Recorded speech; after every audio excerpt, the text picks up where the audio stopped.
नमस्कार, मैं हूं संदीप चौधरी। नमस्कार, मैं रविश कुमार। आज बात होगी मंदी की और महंगाई की।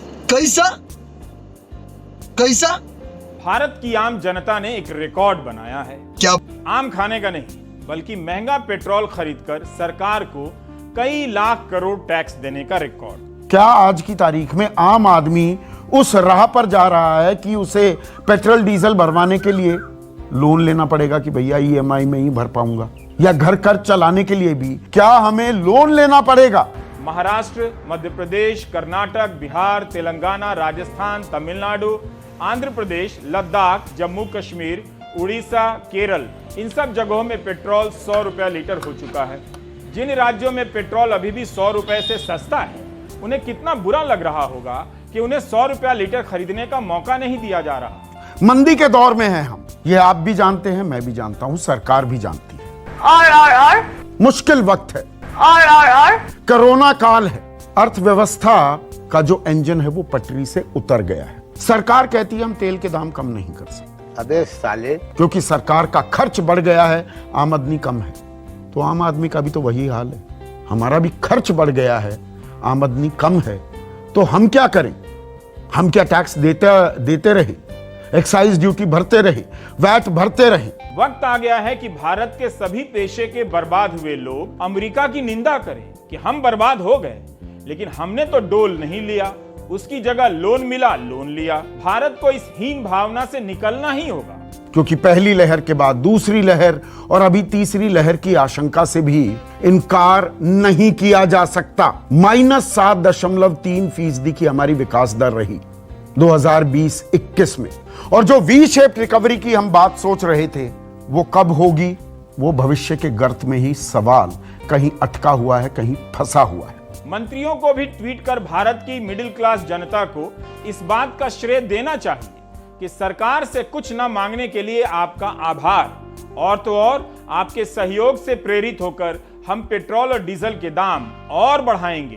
तनख्वाहें कट रही हैं, नौकरियां जा रही हैं। 97% लोग कहते हैं कि हमारी आमदनी घटी है। इसमें से 55% तो सीधे कह रहे हैं कि हमारी आय, हमारी आमदनी कम हुई है। 42% कहते हैं पहले की तरह है। लेकिन अगर हम महंगाई दर को इसमें जोड़ लें तो दरअसल उनकी भी आमदनी कम हुई है। 23 करोड़ लोग गरीबी रेखा से नीचे चले गए। लेकिन इसमें अब एक डबल मार, दोहरी मार, और पिछले 2 महीने से जनता के साथ ज्यादती हो रही, जनता ही ज्यादा देना चाहती है। पेट्रोल 8 रुपए 41 पैसे महंगा हो चुका है और डीजल 8 रुपए 45 पैसे। डीजल भी कई जगह शतक मार चुका है और यह और बढ़ेगा, क्योंकि अंतर्राष्ट्रीय बाजार में कच्चे तेल की कीमतें लगातार बढ़ती जा रही हैं। $75 पर बैरल से भी अब ऊपर कीमत चली गई है। गरीब राज्य बिहार के लोग 100 रुपए से अधिक दाम पर पेट्रोल खरीदने के मामले में दिल्ली से भी आगे निकल चुके हैं।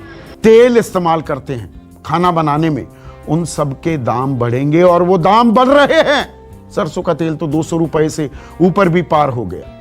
दालों के दाम 20 से 30%, कई जगह 50% तक का भी इजाफा हुआ है।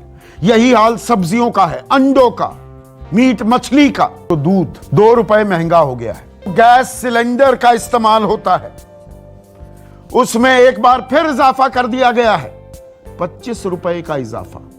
तमिलनाडु के वित्त मंत्री का बयान है कि केंद्र सरकार ने 2020-21 में पेट्रोल डीजल से 3.9 लाख करोड़ का टैक्स वसूला है, करीब 4 लाख करोड़। 2014-15 में जब जनता बहुत गरीब थी तब कम टैक्स दिया करती थी, कोई 72,000 करोड़ के आसपास। लेकिन जैसे ही जनता अमीर होती गई, 2019-20 तक आते आते 2 लाख करोड़ से अधिक टैक्स देने लगी पेट्रोल डीजल पर। जैसे ही बिजनेस बंद हुआ और नौकरी जाने से जनता और अमीर हो गई, वह 4 लाख करोड़ के करीब टैक्स देने लगी है। एक और जगह आपकी जेब पर डाका डाला जा रहा है।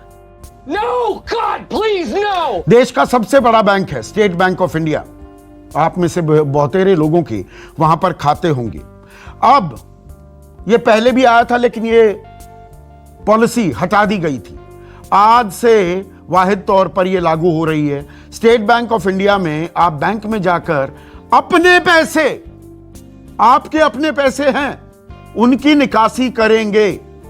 4 बार से ज्यादा निकासी की तो हर बार निकासी 4 बार के बाद हर बार निकासी करने में, कैश विड्रॉल करने में 15 रुपए आप पर लगेंगे। 15 रुपए आपको देने होंगे अपना ही पैसा निकालने के लिए, हर बार 4 बार से ज्यादा निकासी पर, और जीएसटी उस पर अलग से लगेगा। एटीएम पर भी यही कानून लागू होगा। रोज बरोज आप एटीएम इस्तेमाल करते हैं ना। अमेरिका में बेरोजगारों को अब तक 55 लाख करोड़ भत्ते के रूप में दिए जा चुके हैं। 55 लाख करोड़ का पैकेज। हम सबको मिलकर पहले खुद को फिर समाज को समझाना ही होगा कि देश के लिए महंगा तेल खरीदना जरूरी बात है। आगे जरूरत पड़ी तो और भी महंगा तेल खरीदेंगे। प्रद्युम्न सिंह तोमर मध्य प्रदेश के ऊर्जा मंत्री हैं। आपने वो विज्ञापन तो देखा ही होगा, जब लाइफ में हो आराम तो आइडिया आते हैं। देखिएगा फिर से। मंत्री जी ने कहा है कि दाम बढ़ गए तो क्या हुआ, साइकिल चलाओ, सेहत अच्छी रहेगी। मंत्री चलाए ना, हमारे पास साइकिल चलाएंगे। हार्ट का पेशेंट है, शुगर का पेशेंट है, कहीं रास्ते में निपट गए तो क्या करेंगे।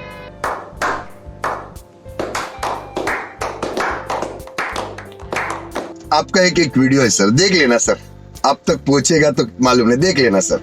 उन्होंने देश में जिस प्रकार से पेट्रोल के दाम बढ़ा दिए, ये दिल्ली सरकार की शासन चलाने की नाकामयाबी का जीता जागता सबूत है।